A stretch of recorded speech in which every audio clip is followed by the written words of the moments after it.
pessoas incríveis! Como é que vocês estão? Espero que vocês estejam muito bem. Eu sou Dado Martins e, é claro, você já me conhece. Se você não conhece, não sabe o que eu estou falando, eu te convido a dar uma visitadinha no canal Recado Dado. É o canal do empoderamento feminino, onde uma mulher ajuda outra mulher, vocês já sabem. E toda quarta e sábado eu convido uma mulher mais que incrível, com uma história de vida mais que incrível. E hoje nós iremos conhecer a história. Gente, eu já tô emocionada. Já até peguei meu papelzinho. Eu peguei meu toalhinha aqui, porque eu já tô emocionada, gente, porque vocês vão ver a história da Bruna. Ela vai se apresentar, mas eu quero primeiramente te agradecer, Bruna. Eu tô muito feliz, feliz mesmo, nossa, de coração. Tô feliz, tô emocionada de ter no meu canal. Mais na frente as pessoas vão ouvir a sua história, mas eu participei um pouquinho da sua história e, nossa, só tenho mesmo a agradecer a Deus e a você por ter aceitado contar um pouquinho dessa história incrível de milagre, de amor, de tudo que a gente possa esperar da vida de uma pessoa. Então, se apresenta para o pessoal, Bruna. Oi, gente. Assim, para mim está sendo um prazer enorme, uma honra participar desse quadro, desse projeto da minha amiga. Muito obrigada mesmo por ter visto relevância na minha história e me convidar, né, para poder edificar a vida de outras mulheres, para poder levantar outras mulheres. Eu tenho entendido nesse tempo que esse é o meu propósito, sabe? Que tudo que eu vivi, que eu vou contar um pouquinho aqui, não foi em vão. Meu nome é Bruna Andrade, sou mãe solo, passei pelo câncer 2 vezes, sou divorciada e tenho um pouquinho das minhas experiências para compartilhar, das minhas vivências. Até para falar também, que é uma coisa que eu falo muito no meu perfil do Instagram, que se eu já passei, né, pode ser que outra pessoa esteja passando e não precisa ser tão pesado quanto foi para mim, né? Porque às vezes a gente aprende com a experiência do outro, a gente não precisa passar exatamente por aquilo. Então, estou muito feliz com essa oportunidade. Eu mais ainda, querida. Tá pronta para as perguntas? Tá pronta para o bate-papo? Pronta. Então vamos lá. Vamos lá. Bruna, qual foi? Vamos começar você contando pra gente qual foi o tipo de câncer que você teve e como você descobriu. Eu tive câncer 2 vezes, né, como eu falei, e na primeira vez eu tive o linfoma de Hodgkin, que é um câncer no sistema linfático, né, no nosso sistema de defesa. E esse câncer, ele é considerado câncer no sangue, né? Não é um tumor propriamente dito. E eu descobri, assim, eu demorei um pouquinho para descobrir até, e foi através de um processo alérgico que eu comecei a ter, né? Eu comecei a ter muita coceira pelo corpo inteiro, e essas coceiras elas foram só se intensificando com o passar do tempo. Eu procurei todo tipo de médico, alergista, tomei vacina de alergia, tomei todo tipo de antialérgico, enfim. E era uma coceira desesperadora. Eu perdi o sono, eu quase enlouqueci. Essa doença, essa primeira vez, ela mexeu mais com o meu psicológico do que com o meu corpo até. Porque eu não dormia. A minha cabeça coçava, a sola do meu pé coçava, o céu da boca, as partes íntimas, tudo coçava o tempo inteiro, sem parar. Era uma coisa constante, eu não tinha descanso, assim, ufa, agora passou. Não, era o tempo todo me coçando, eu pegava pente para me coçar, eu me esfregava na parede, no chão de cimento, era um desespero, era muita coceira. E fazia exame daqui, faz exame de sangue dali, fiz milhões de exames e ninguém descobriu o que era.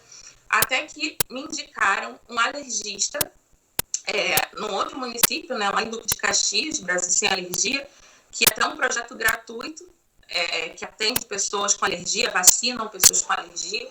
E aí esse médico encontrou o fio da meada. Ele pediu uma bateria de exames que nenhum outro médico tinha pedido. E exames de sangue que acusassem câncer em algum lugar do meu corpo. E aí começou a aparecer as alterações nos resultados do exame. E aí, dali, eu peguei aqueles exames, fui encaminhada para uma outra médica, a médica fez uma tomografia e aí ela descobriu, né, que era câncer. Só que eu, né, aquela pessoa que pesquisa tudo, que corre atrás de tudo, quando cheguei nesse momento de ir nessa segunda médica, eu já sabia o diagnóstico. Eu já tinha pesquisado tudo. Todos os sintomas. Por quê? Primeiro começou com a coceira desesperadora. Nenhum calmante me fazia dormir. Teve uma vez que uma enfermeira foi na minha casa, no auge do desespero, ela me deu um pé anestésico para dormir. Eu não dormi.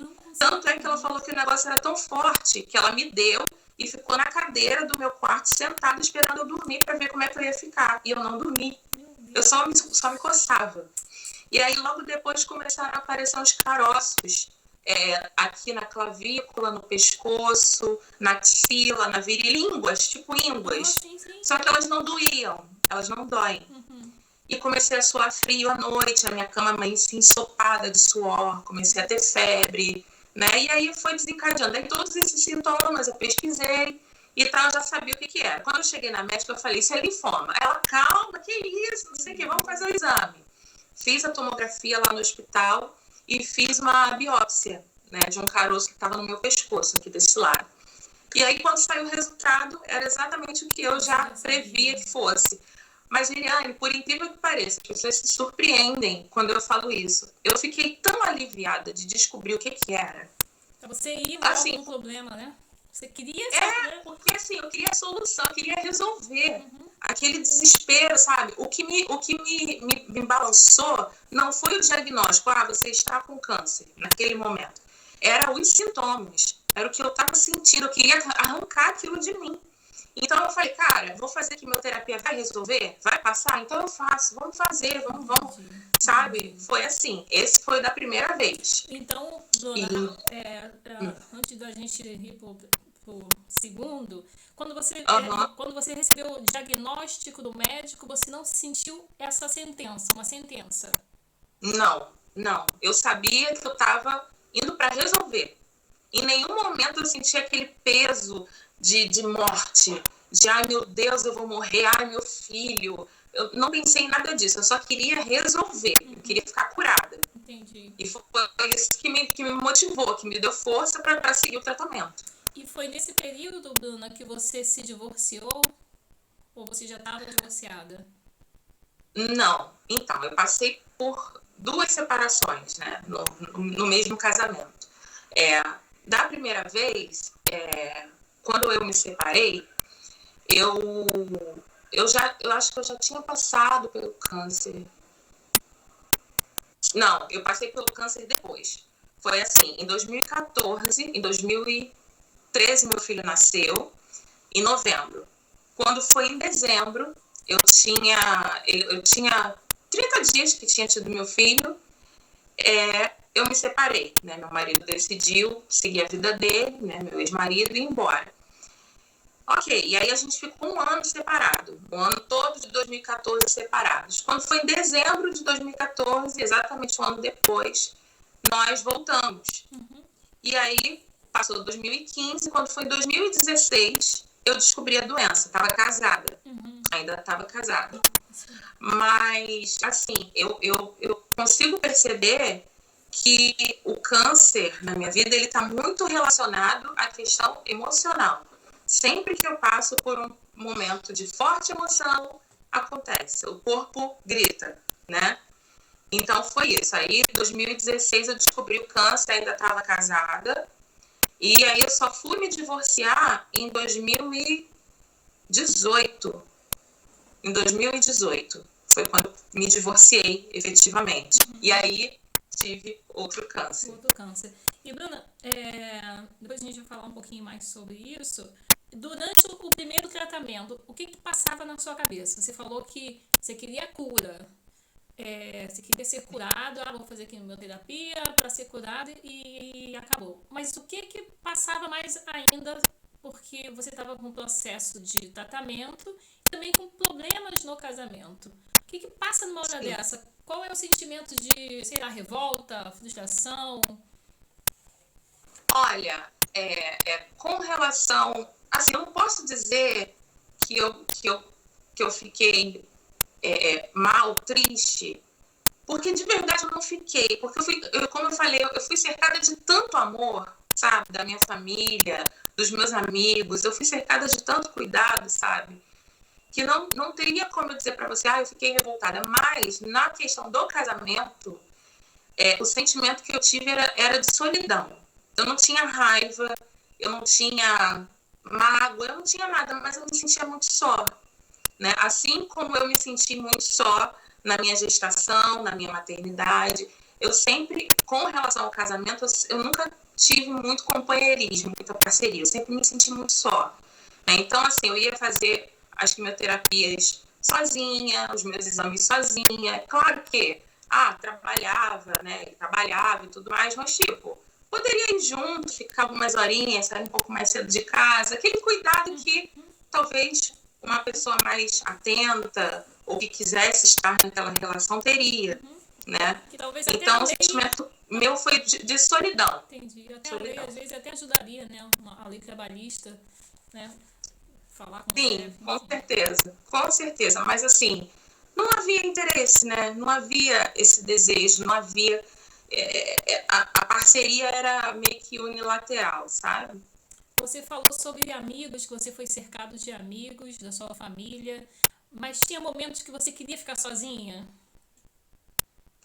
Olha, eu tive mais esses momentos antes de eu descobrir o que eu tinha, aquela coceira toda, porque as pessoas faziam muitas perguntas, sabe?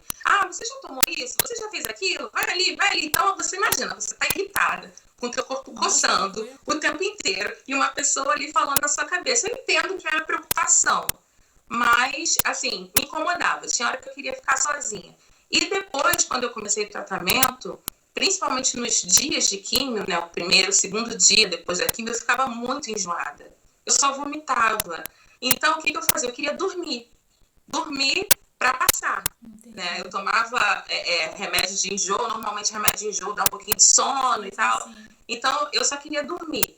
E nesses momentos eu preferia ficar sozinha, eu preferia ter o meu momento, mas assim, na maior parte do tempo, para mim foi muito importante ter a presença das pessoas, sabe? Saber que tinha gente preocupada comigo, me ligando, me visitando.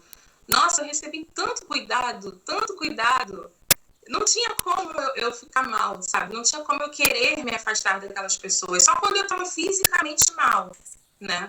Só assim. E, Bruna, quanto tempo que você fez a quimio no primeiro? Fiz químio, eu descobri a doença no final de 2017, aí comecei a fazer químio em outubro de 2017. Terminei em março de 2018. Em março de 2018, eu terminei foi 2016 para 2017. Em outubro de 2016, eu comecei a fazer o tratamento. Em março de 2017, eu terminei o tratamento. Eu fiquei esses mesezinhos, foi só quimioterapia que eu fiz. Por incrível que pareça, na primeira vez o meu cabelo não caiu. Foi uma quimioterapia, não é que ela foi mais branda, mas as medicações não faziam o cabelo cair. Caiu, mas não a ponto de precisar raspar.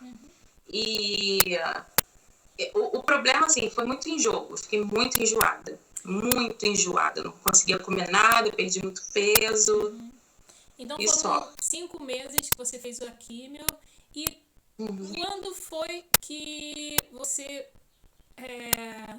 que o médico falou que você estava bem da primeira? E depois você descobriu que você estava já diagnosticada pela segunda vez? Então, eu terminei em março o tratamento, março de 2017. Aí, em abril, eu fiz um exame de imagem, que é o chamado PET scan, né? Que é como se fosse uma tomografia, mas ela é específica para câncer. Né? Você toma na veia como se fosse o que eles chamam de contraste na tomografia, mas é uma substância que tem açúcar, né? E aí ela meio que se conecta com células cancerígenas no corpo. E aí eu fiz esse exame PET scan, saiu o resultado, se eu não me engano, no mês seguinte, em maio, e aí eu já recebi o diagnóstico da remissão, eu estava em remissão. E aí, para mim, foi uma alegria, né? Eu falei, cara, eu tô curada, tá tudo bem, tá tudo certo. E, de fato, assim, fiquei um espaço de tempo, só fazendo acompanhamento de rotina, que é normal. Você tem que fazer por 5 anos, depois que você termina o tratamento. E aí, refiz minha vida, né? Aí, quando foi em outubro de 2017, eu me separei, definitivamente. A segunda separação que desencadeou no divórcio mesmo, propriamente dito. E aí, comecei a trabalhar no mês seguinte, que até então eu não estava trabalhando por conta do tratamento e tudo mais. Arrumei um emprego, comecei a trabalhar, fui viver a minha vida, né? Foi um grande desafio, foi muito sofrido, muito dolorido. E aí, quando foi em 2018, em outubro de 2018, eu senti um caroço na minha axila direita. Um caroço considerável, assim, um caroço bem considerável. E eu apalpava, eu falei, não acredito que isso está acontecendo, não acredito. E aí eu fui pro médico, né? Fui pra minha consulta de rotina e falei pra ele, olha, apareceu um caroço e tal, só que ele não conseguia palpar, ele não conseguia encontrar o caroço. Eu falei, tá aqui. Aí ele chamou outro médico e todo mundo veio, apalpou e tal, e ninguém achava. Eu falei, tá aqui. Teve uma hora que ele sentiu, ele colocou a mão, ele só olhou pra mim e deu uma suspirada. Eu falei, Aí ele pediu uma biópsia. Aí fui eu fazer uma outra biópsia desse caroço, tirei o caroço todo. E quando saiu o resultado, era o linfoma não Hodgkin, que é um linfoma mais agressivo que o linfoma de Hodgkin. Apesar de ele ser um linfoma, um câncer mais silencioso do que o primeiro, ele era mais agressivo. Então, ele precisava de um tratamento mais agressivo, né? E aí, o médico já, na mesma hora que saiu o diagnóstico, ele disse para mim que eu ia precisar fazer uma quimioterapia mais pesada, que dessa vez eu iria perder o cabelo, e ele ia me colocar na fila do transplante de medula. Eu ia precisar fazer o transplante porque a doença, eu tive uma recidiva, né, que ela voltar com um curto espaço de tempo, 1 ano e meio de distância de uma doença para outra. Foi muito rápido. Então, ele falou para mim que se eu fizesse só a quimioterapia de novo, a doença ia voltar. Então, eu precisava fazer quimio e transplante. Caramba, Bruna. E nessa segunda vez, como é que foi? Foi diferente esse recebimento desse diagnóstico? Qual foi a diferença entre dessa segunda para a primeira? Essa segunda vez foi dolorosa a notícia. Porque antes de eu ficar doente, eu tinha medo de ficar doente, de novo. Eu tinha medo da doença voltar, né? Eu acho que aquela coisa da lei da atração, aquilo funciona mesmo, é real, sabe? Aquilo que você mais tem medo, aquilo que você muito alimenta, aquilo que você muito fala, acaba acontecendo. Seja de bom, seja de ruim. E assim, eu não falava muito sobre isso, mas aqui dentro eu tinha muito medo da doença voltar. Eu ficava me apalpando o tempo inteiro, eu ficava, sabe, muito preocupada com os resultados dos meus exames de rotina. Então, quando eu descobri esse caroço na minha axila, eu me desesperei, sabe? Mas não desespero por conta da morte. Eu nunca tive medo da morte, eu nunca achei que eu fosse morrer. O meu medo, a minha apreensão era o tratamento, porque o tratamento é muito pesado. É muito pesado, sabe? E às vezes o que pode até fragilizar tanto o paciente não é nem a doença em si, é o tratamento. O tratamento mata todas as células quase do seu corpo, mata as células ruins, mas mata as boas também. Então, assim, eu estava muito apreensiva de ter que passar por todo aquele processo de enjoo de novo, de ser furada. E detalhe, quando eu descobri a doença, esse segundo diagnóstico, tinha 2 meses que eu tinha tirado o catéter. O médico já tinha me liberado para tirar o catéter, né? Que é aquele porte, aquele que a gente usa para fazer a quimio. E aí, eu tirei o catéter, 2 meses depois eu tive que colocar ele de novo, fazer uma nova cirurgia. Então, tudo isso me afetou, mas eu não tive medo de morrer. Eu sabia que aquela doença não era para morte, era para a glória de Deus. Eu sabia que Deus tinha um propósito naquilo. Eu sabia que o nome dele ia ser glorificado. Mas eu fiquei com medo do processo, principalmente quando o médico falou que ia ser algo mais pesado, que eu ia passar pelo transplante de medula, sabe? Era algo que eu nunca tinha ouvido falar, assim, nunca soube muito bem como é que era, aquilo me assustou. Sim, sim. Me assustou. Mais do que da primeira vez. E depois de quantos meses que você conseguiu fazer a cirurgia da medula óssea? Então, eu fiz a quimioterapia, comecei a quimioterapia em novembro de 2018, terminei essa quimioterapia, se eu não me engano, novembro, dezembro, janeiro, fevereiro, março de 2019, fiz 4 meses de quimioterapia pesada, que foi aí que meu cabelo caiu, né? Foi aí que você foi lá em casa para me dar aquele abraço gostoso. E assim, eu não podia ter chamado outra pessoa, sabe? Uma pessoa que já cuidava de mim, que já me conhecia, que já cuidava do meu cabelo. Eu falei, cara, tem que ser Eliane para fazer isso. Não posso ir em qualquer barbeiro, em qualquer lugar para fazer, né? Para raspar a cabeça. Dizer, como você já sabe, né? Falar para as meninas que vão nos ouvir, que foi um momento muito difícil para mim. Você imagina, né? Talvez se fosse para uma... Eu acho que eu ia chorar do mesmo jeito se fosse por alguém desconhecido. Eu ia falar, se não fosse alguém desconhecido, eu ia sentir muito. Sentir muito. E aí, E a gente sempre fala muito de cabelo, né? Você também sempre foi muito ligado no cabelo. Eu sempre adorava o seu cabelo natural, que ele era lindo, né? E aí voltou de novo. Ficava lindo com tudo. E como eu te falei, né? Quando a gente ouve falar em câncer, a gente pensa logo numa sentença. Não tem isso, né? Meu Deus do céu, uma sentença, né? É uma perda que a gente vai ter.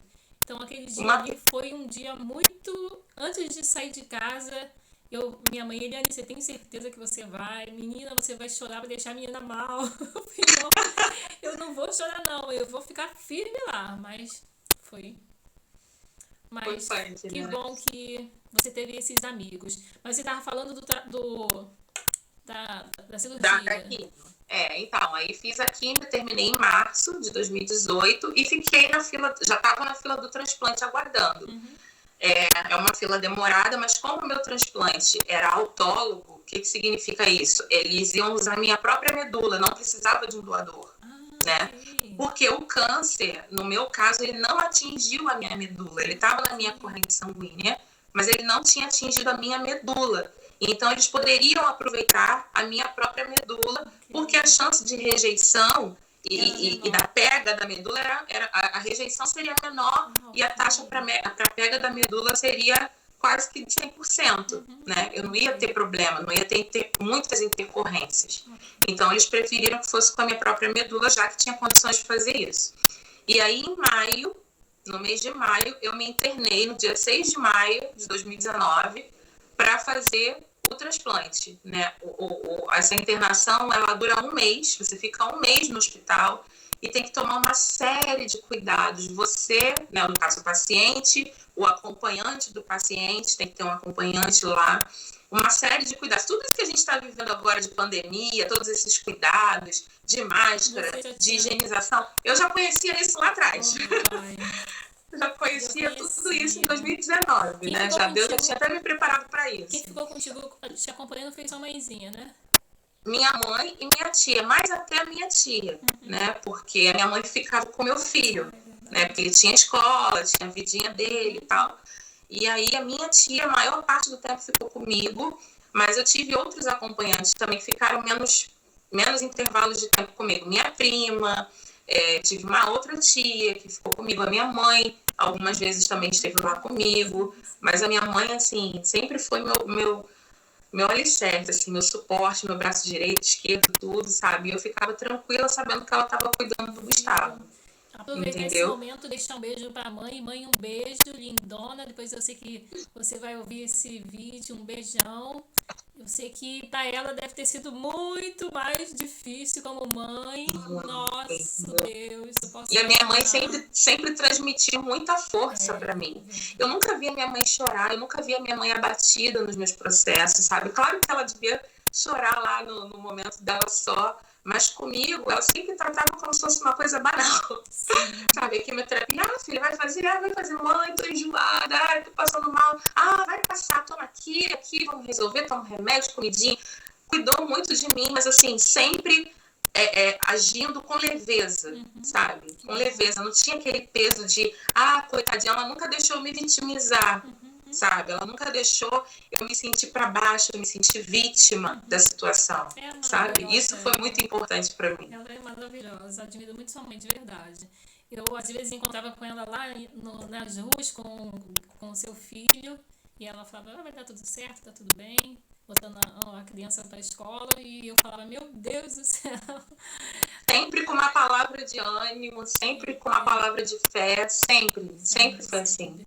E continuando, mudando, voltando de novo no momento do transplante.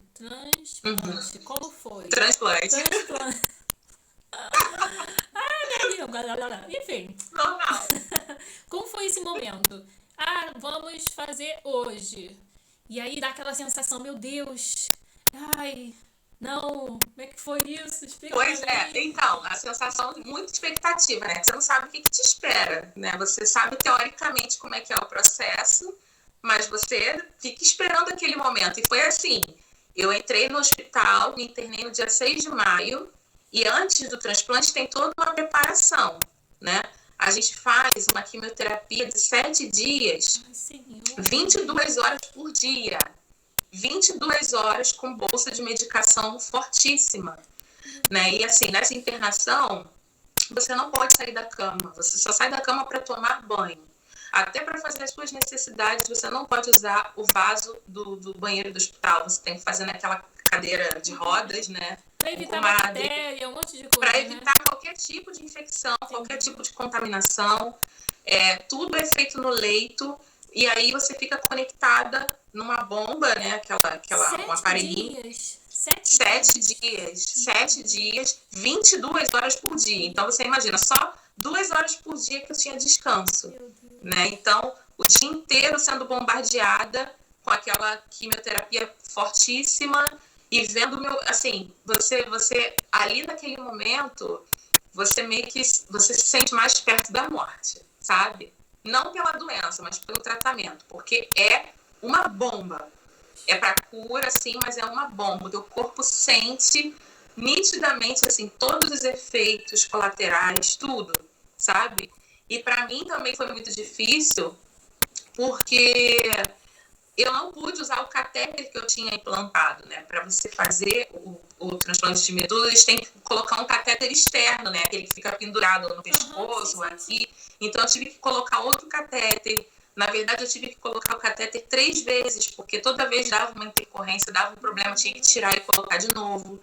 Foi um processo muito dolorido, porque é uma anestesia local só para fazer um cortezinho. Todo o resto não tem anestesia, é sangue frio, sabe? E uma das vezes, assim, eu tive uma crise de pânico, uma crise de ansiedade muito grande, porque o médico colocou aqui no pescoço e começou a entrar, né, aquela cânula, e eu tava sentindo tudo aqui por dentro. Eu tava sentindo e eu comecei a gritar porque era uma dor insuportável. Eles tiveram que parar o procedimento, enfim, foi horrível. E aí, só no dia 21 de maio, né, quer dizer, eu fiquei quase 20 dias, 15 dias internado nesse preparo, só no dia 21 de maio que o transplante aconteceu. E aí até eu quero assim, esclarecer como que é o transplante, que muita gente pensa que é uma cirurgia, que mexe na coluna e tal, e não é nada disso. O transplante de medula, ele é como se fosse uma coleta de sangue, né? Antes da gente se internar, né, uns 2 dias antes do primeiro dia de internação, a gente vai para o hospital e a gente faz uma coleta. Essa coleta, eles colocam um catéter, normalmente na virilha, produzem, né, que é uma veia calibrosa, e depois o sangue retorna para o corpo. E aí esse sangue, esse material, ele é congelado para o dia do transplante, que é o dia que aquilo tudo vai voltar para o seu corpo. Então, assim, você faz a quimioterapia, esses 7 dias de quimioterapia, para zerar totalmente seu corpo, tirar toda a doença, todo resquício de doença que ainda tiver no corpo, e aí para depois essa medula poder entrar. Porque não adianta você colocar a medula se o teu corpo ainda está doente, porque as células doentes vão continuar se multiplicando. Então você tem que matar a doença, matar tudo, para poder receber essa medula. Aí você recebe ela através, como se fosse Uma transfusão de sangue mesmo, né? Uma bolsa de sangue. Certo. E você fica ali recebendo bem devagarzinho aquilo no seu corpo. Depois disso, eles falam, né? A equipe médica, a gente tem um treinamento antes de passar pelo transplante, tem palestras, tudo isso, orientando como é que vai ser. E aí, depois disso, eles dizem que a gente vai ter uma queda brusca, assim, de imunidade, a imunidade vai despencar e é necessário que isso aconteça para a medula poder pegar, para a medula poder começar a funcionar no corpo. A gente tem febre, a gente parece que vai morrer depois do transplante, né? Mas aí depois o teu corpo começa a reagir, e a pega da minha medula foi no dia 29 de maio. Né, que é quando eles dizem que a medula pegou. O que isso significa? Quando as minhas taxas, os meus exames já estão todos ok, né, já estão, a minha imunidade está boa, as minhas plaquetas estão ok, eu precisei de transfusão de sangue, precisei de doação de sangue, de plaqueta, tudo isso, né, durante o processo. Mas aí a medula, logo depois, 8 dias que eu fiz o transplante, eu fiz 2 dias de transplante, dia 21 e 22 de maio, precisei fazer em 2 etapas, e no dia 29, recebi a notícia que a medula pegou. E no dia 1º de junho, eu fui para casa, tive alta. Caramba, e que alegria.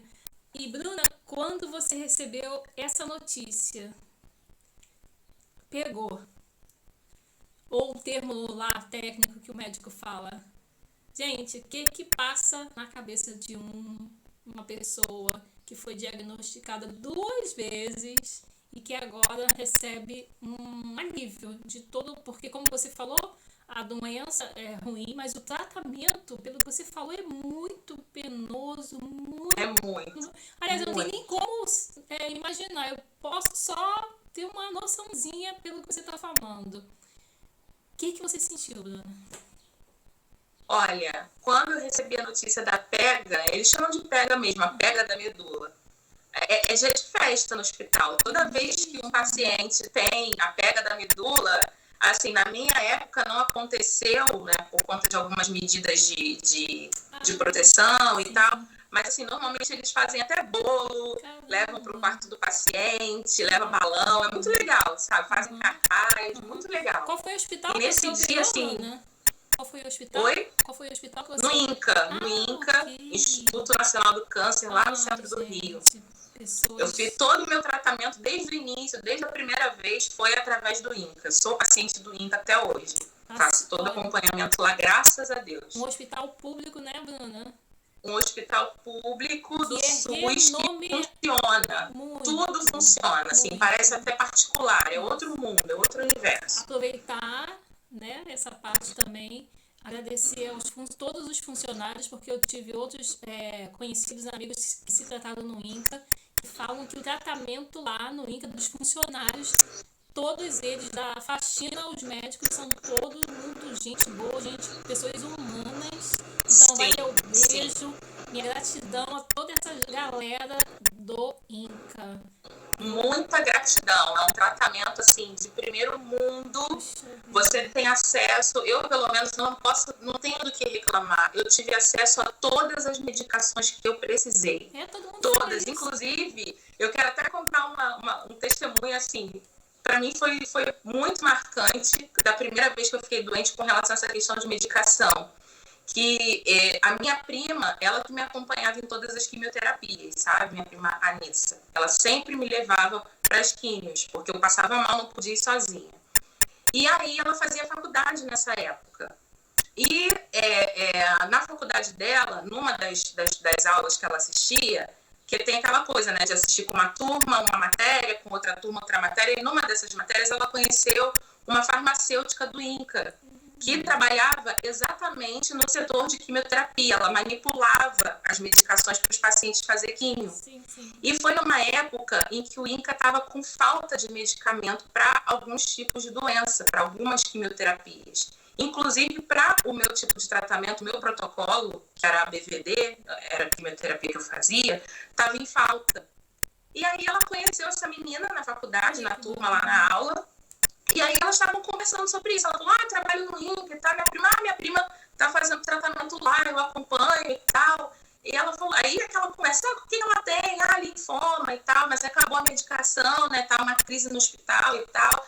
Aí a enfermeira não, a farmacêutica perguntou assim, mas qual é o nome dela? Aí a prima falou, é Bruna Andrade e tal, falou o nome completo, e ela, nossa, tem medicação para ela, inclusive só tem medicação para essa doença para o protocolo dela, só tem para ela no hospital todo, aquele universo de hospital. Você não tem noção?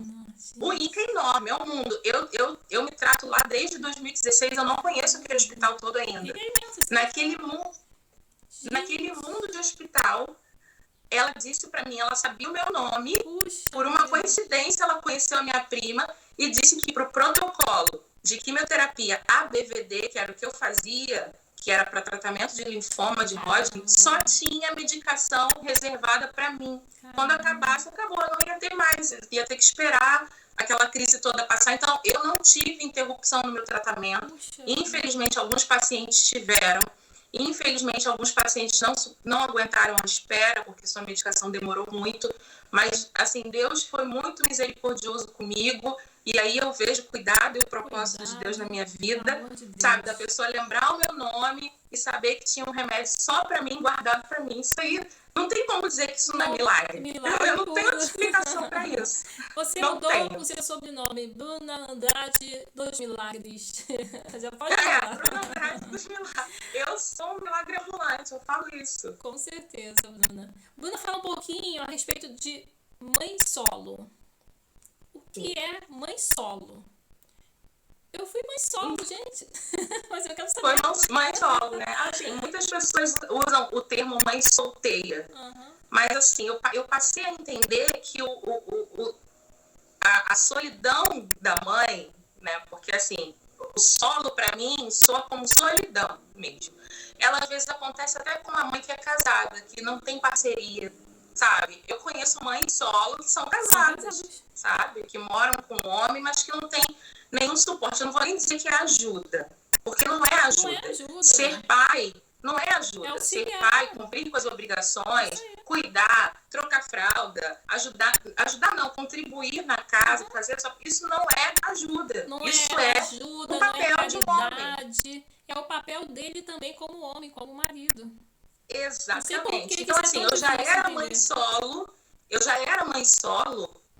enquanto era casada e me tornei mãe solo, né, mais ainda, depois que eu me divorciei.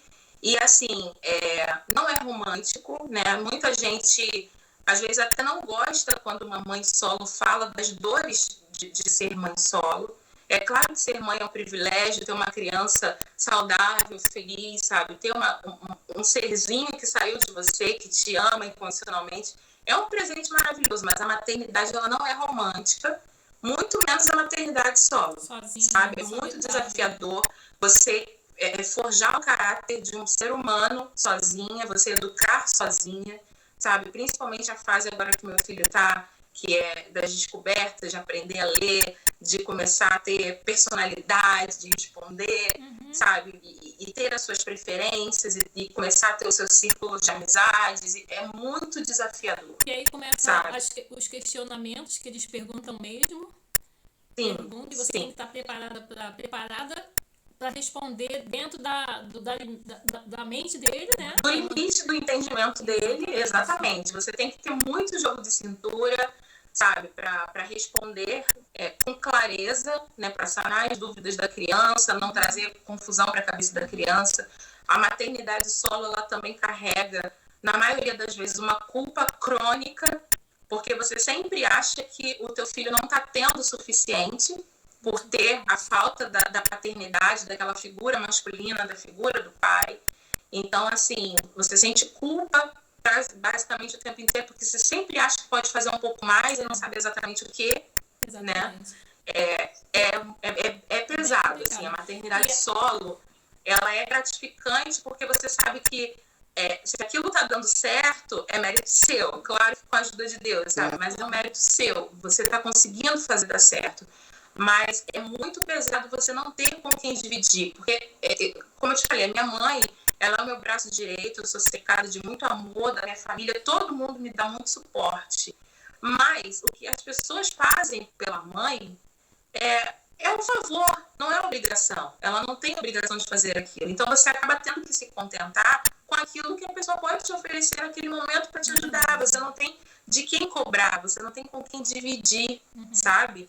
Então, é claro que o maior peso, a maior responsabilidade fica nas costas da mãe, é cansativo, é exaustivo, você trabalhar com a repetição, de falar mil vezes a mesma coisa, sabe? É muitas, você querer proteger a criança desse mundo louco, desse mundo mau, e querer proteger, e querer ensinar, e querer que não faça isso, que faça aquilo, é muito desafiador. É muito pesado, sabe? E é gratificante sim, mas é muito difícil. E as pessoas continuam romantizando isso de mãe solo. Não é romântico, como você falou. Muito cansativo. Tem dia que a gente tá cansada, né? E o que mais me deixa muito chateada, me deixava, né? Que agora eu já passei disso, né? Minha filha já é uma adulta, mas na época me deixava muito chateada. É que as pessoas perguntavam, questionavam a respeito do por que você tá sozinha, né? É sua filha e tal. E, mas você tem ajuda. E aí eu ficava até constrangida de falar da ajuda, né? Que eu recebia na época. Mas a criança, a Thaís, ela não queria ajuda. Exatamente. Não é sobre dinheiro. E nem é sobre dinheiro. E o dinheiro que eu recebia, Bruna, pra gente, depois, enfim, não dava nem pra muita coisa. A Thaís usava o dinheiro que eu recebia pra fazer o cabelinho dela. Que ela sempre foi vaidosinha. E aí as pessoas falam, eu ficava pensando, gente, mas e o carinho, a presença, um conselho, a brincadeira? Aí os outros falam, você é pai e mãe dela. Não, eu sou só mãe. Quem tinha que ser pai não tá sendo. Não tá sendo. Achando que só aparecer para dar dinheiro de pensão ou aparecer só no dia do aniversário, dia dos pais, isso é garantia de alguma coisa. O problema foi dele, porque todo o carinho, todo o amor foi em dobro, né, pra mim. Exatamente, a gente recebe tudo em dobro. Exatamente. Sabe? E assim, esse processo de crescimento, sabe? É aquilo que eu falei, você vê que tudo que você tá transmitindo para aquela criança tá dando certo, sabe? Ela te retribui em forma de carinho, de gratidão. Eu sinto isso, o Gustavo, ele tem 7 anos, mas ele me retribui com tanta gratidão, sabe? Eu sinto a verdade do amor dele por mim, sabe? E toda aquela culpa que eu sinto de talvez não estar fazendo o suficiente, de onde eu estou errando, o que eu estou fazendo de errado, tudo isso acaba se acalentando quando eu vejo aquele olhar, quando eu escuto, mãe, eu te amo do tamanho do universo, mãe, eu te amo do tamanho de um dinossauro. Ai, que lindo. Cara, é muito bom, é muito bom. E acaba que, infelizmente, os pais que não querem viver isso, né, eles só perdem, sabe? A criança cresce e depois, para fazer esse vínculo é muito difícil, né? Refazer, talvez até impossível de acontecer, né? Não vai ter a mesma riqueza, sabe? O mesmo peso que teria se fosse desde o início, né? Mas aí são decisões, né? Aquilo, a pessoa decide por um caminho, decide viver de uma forma que acabe meio que anulando, né? E eu quero aproveitar e falar para todos os homens, que o canal é para mulher, mas eu sei que tem muitos homens que ouvem, né? Quero deixar um recado bem dado. O final, o recado bem dado vai ser dado pela Bruna, tá? Mas eu vou dar meu recado bem dado para você, homem, que tem filho, que acha que o seu dinheiro é tudo pro seu filho. Não é não. E, infelizmente, quando você vai envelhecer, você vai ter uma certa idade e você vai ver como é duro envelhecer sozinho. Uma vez, Bruno, eu gosto muito de contar esse relato que aconteceu comigo. Uma vez eu fui, há muitos anos atrás, eu fui num asilo. E nós fazíamos unha das senhorinhas. E uma irmãzinha falou assim, Dani, vamos lá conversar com aquele senhorzinho. Ele estava sentado lá, sozinho. E aí eu cheguei perto daquele senhor, eu e a irmã Mariana, nós chegamos perto daquele senhor, nos apresentamos, e ele falou assim, olha, eu mereço estar aqui. Eu sei que eu tô aqui, não é porque meus filhos, minha mulher, eu fui muito mau marido, fui muito mau pai. Eu abandonei meus filhos, abandonei minha esposa E hoje eu tô aqui merecidamente. Vocês não sintam pena de mim. Vocês não sabem o quão ruim eu fui para eles. E aquilo me Meu Deus. marcou. Até hoje eu lembro daquele homem. O olhar sentido, o olhar dele. Ele falou, ninguém nunca veio me visitar e eu entendo eles. Então, querido, você que tá aí me ouvindo, a gente costuma colher bonito aquilo que a gente planta. É a lei da vida, não tem jeito. Não tô desejando mal para vocês, mas é a lei da vida. E Deus, ele é um Deus de justiça.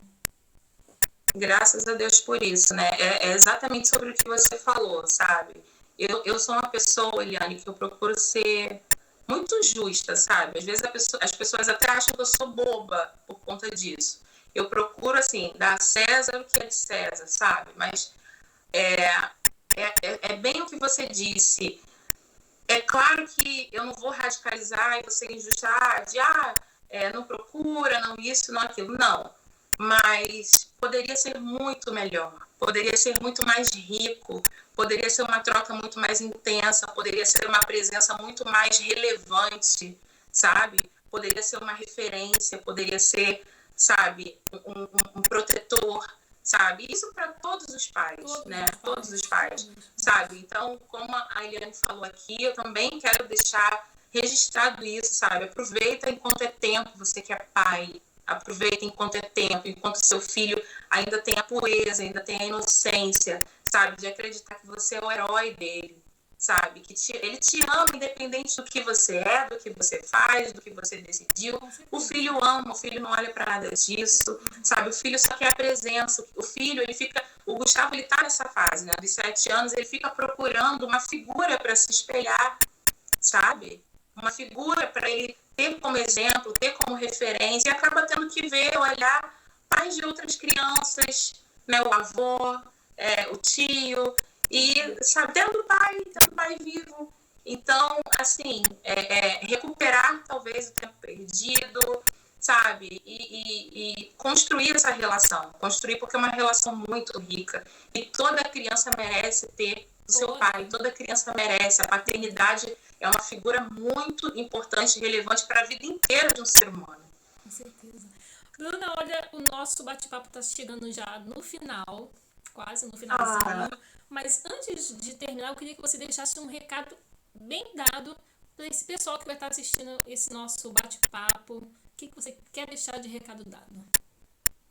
Então, o recado que eu quero deixar é a frase assim, que eu sempre uso, inclusive nas minhas redes sociais. Siga os sinais.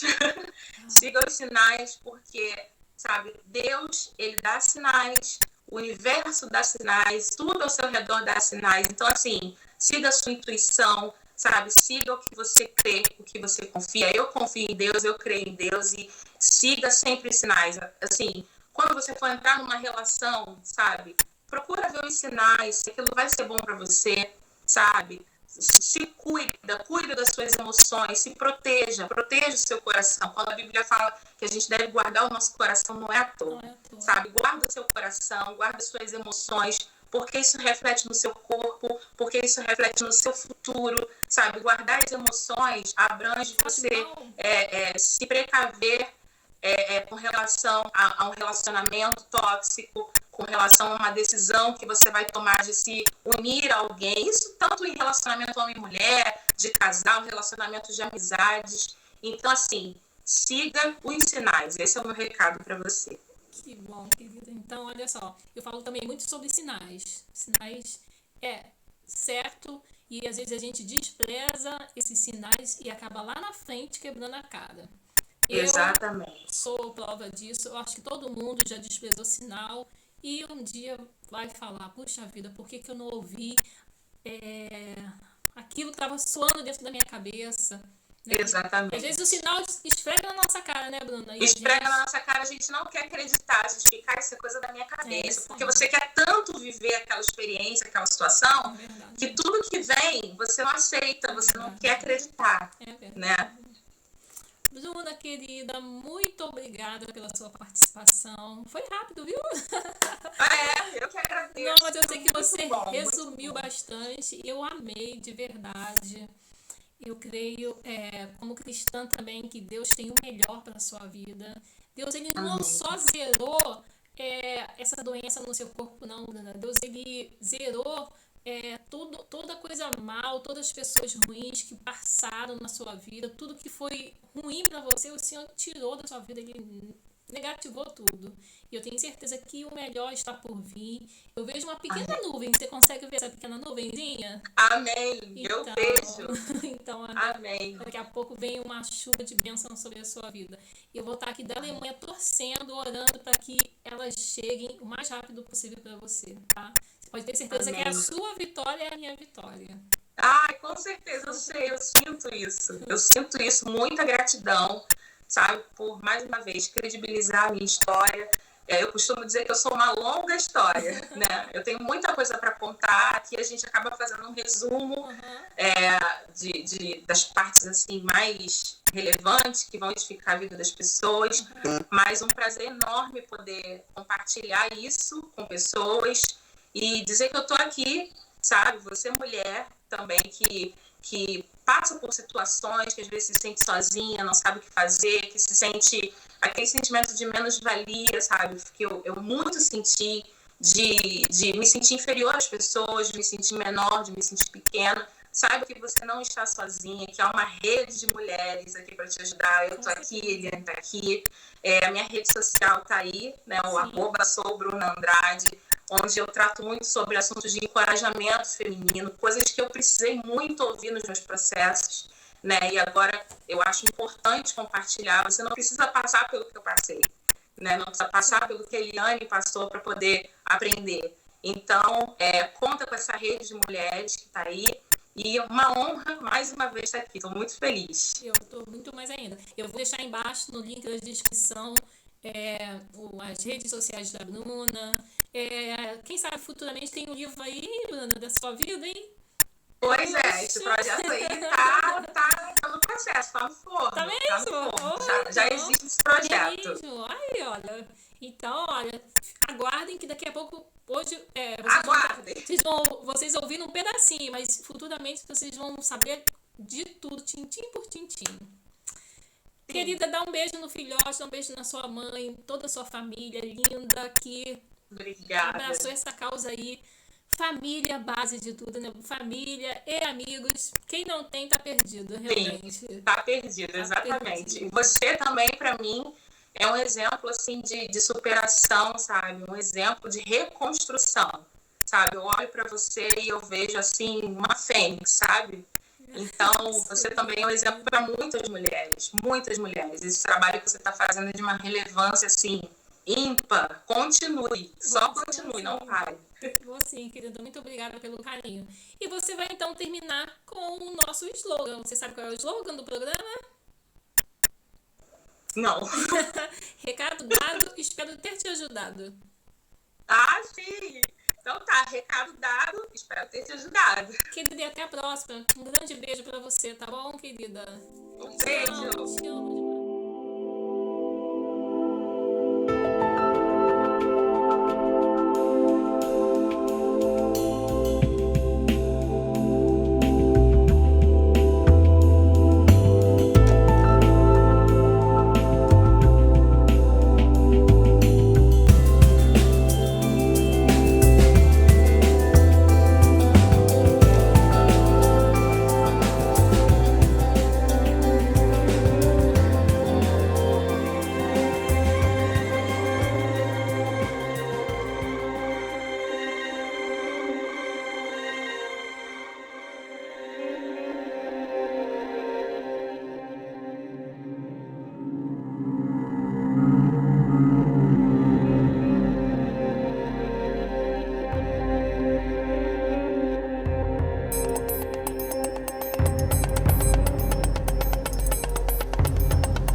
Bruna, tô passando aqui para te deixar um beijo, desejar boa sorte para você, força aí, que esse processinho não é tão fácil, mas quando a gente põe amor, a gente sai grandioso disso.